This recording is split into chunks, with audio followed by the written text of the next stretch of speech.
Huwag kainggitan yung nakikita nating ginhawa ng mayayaman. Balikan, sundan ang landas na tinahak nila kung paano sila nakarating doon. Kung ano mga hirap ang kanilang mga dinanas at anong pagtsatsaga ang kanilang dinaanan. Pagka talaga masipag ka, magiging ending ikaw ang amo.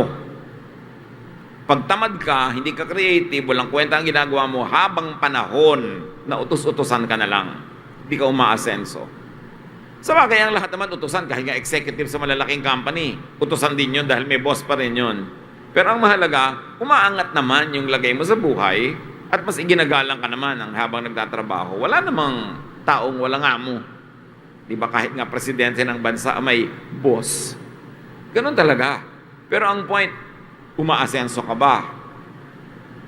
Dumadami ba ang naiuwi mo na profit from your labor? It's important to work creatively and to work patiently and to work well. It is a ticket to good life. Good life is not something that falls from heaven. It is earned.